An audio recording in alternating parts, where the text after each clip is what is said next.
അയ്യോ കേക്ക് അവന് വായിക്കൊണ്ട് വീണു. അവന് ഇഷ്ടപ്പെട്ടു പോയി.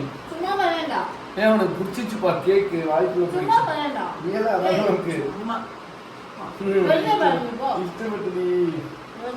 ഇഷ്ടപ്പെട്ടു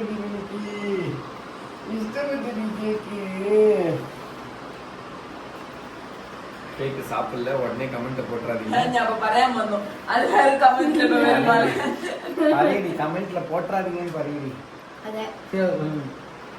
happy wedding anniversary mummy daddy. Second marriage ഡാഡിയുടെ സെക്കൻഡ് മാരേജ്. മമ്മിയുടെ സെക്കൻഡ് മാരേജ്. ഡാഡി മമ്മിയുടെ സെക്കൻഡ് മാരേജ്. സ്കൂളിൽ പോകുന്ന സമയത്ത് കണ്ട് കൺഫ്യൂസ് ആവട്ടെ. മനസ്സിലായ വർഷം കല്യാണം ചെയ്തു നിന്റെ ഡാഡി മമ്മി. എല്ലാ വർഷവും ഒരു കല്യാണം അല്ലേ?